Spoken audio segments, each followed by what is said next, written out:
Hello, Internet. Conflict. I'm going to be talking about conflict today. I think that it is crazy important that we start really getting conflict out in the open, discussing conflict, and studying conflict, um, because it has very real repercussions to day-to-day life. Um, I'm of the opinion that there is a natural law of conflict. That all conflicts, whether they're small or large, whether they happen to you or to someone across the world, they all follow the same general guidelines, the same rules, the same laws. Um, that's what I'm going to kind of outline in this video.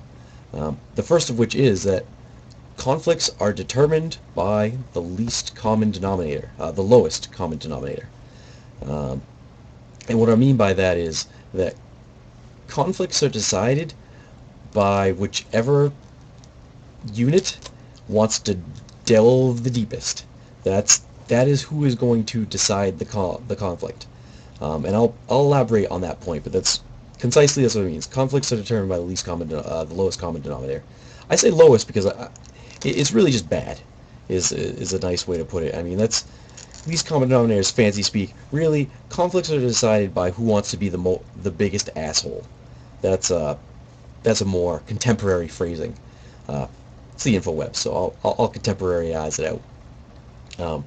Not that all conflicts have to be decided that way, just in the end, that is the ultimate deciding factor. And I will give some examples now.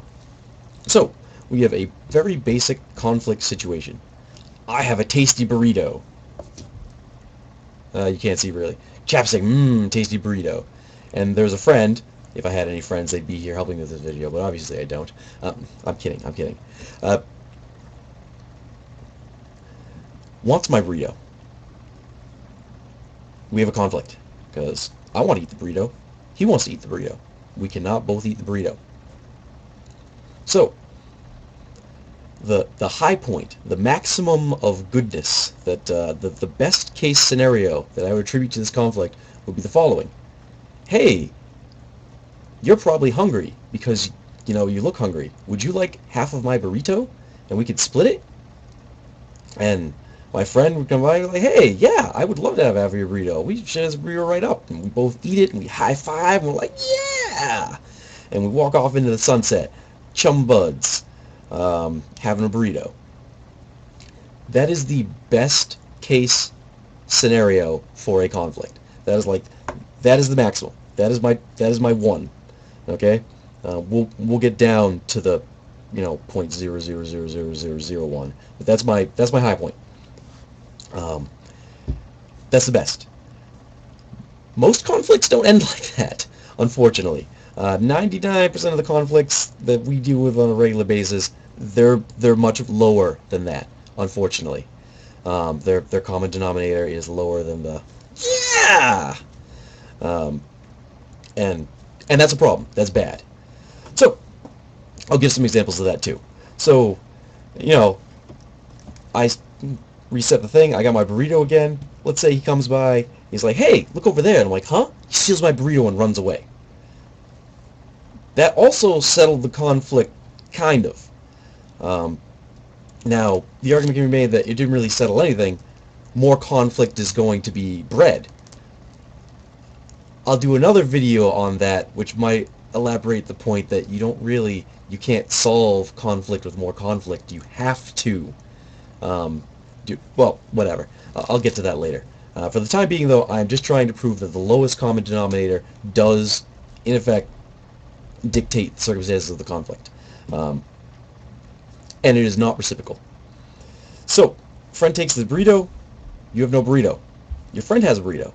Now, from your friend's perspective, from my friend's perspective, the conflict is over. Conflict is solved. He is eating tasty burrito, and I am here burrito-less.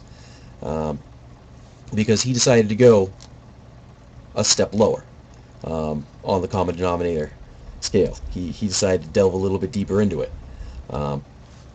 Now, if I would like to progress a conflict, I could totally do that. I could stir this conflict even further. I could chase him down, and I could punch him. and I could take the burrito back by force. Um, it would point I would be deciding the conflict because I'm using violence to get to dictate a conflict. And eventually, he's just going to whip out a gun and he'll kill me. And that is it. That is the zero line of my of all. I say mine, but really it's any conflict anywhere ever. That's it. It is between killing the person, being best buds, and really the way that we're set up, the way that our society is set up, our educational system, our economic system, our political system, all of it, it's like freaking downward. It's no good. It's crap. We should not be doing this way. It's bad. It just propagates more badness, and there's really no reason for it, other than ego. But I'm not going to get into that in this video. So what we should do is try and avoid conflict and run away from conflict, because conflict is scary and dangerous as hell, and no rational person should ever want anything to do with conflict ever. Conflict is bad, okay? And I'm even going to go a step further in the zealot pool and go as far to say that if you and another person meet up and communicate, right? All things being equal, and there is a conflict arises,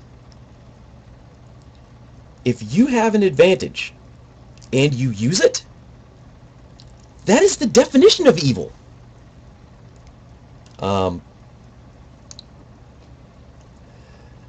I really should elaborate on that point. I will go for an example. Han Solo in the cantina. They're both sitting at a table, right? And they're talking about bounties or whatnot. There was a conflict because Han wants to be a free dude, and Guido wants to capture Han, or kill him. Probably kill him. So already, this is a bad example, because we've already hit the bottom line of our conflict scale. But basically, if you're withholding information, if you are not working with the person whom you are in conflict with, if your guys are not flowing together, that's evil. That's wrong. You're like, well, people flow this way. We can't just be flowing with everyone. Come on now, you can't. Yeah, that's how it's supposed to go. We if we all were raised up to put the proper amount of scariness around caution that around conflict that it deserves, things would be a lot better. Because really, conflict is scary as shit. I know I've said that before, but it's not mutually exclusive. There could be a million people who are in conflict with me right now that I don't even know exist. And there's nothing I can do about it. And that is the other thing about conflict. Probably the second natural law of conflict. That there is nothing you can do about it. That's it. You can either... Well, when I say there's nothing you can do, you can be the lowest common denominator, or you can do everything in your power to try and get to the one. But that's it. Those are the only options. There is no... You cannot force another party to do what you want by being above them. You can't yank them up, which means we have to, as a society, start pushing up from the ground up, which is a big deal. That means a lot. First steps, one language. That'd be nice to see in my lifetime.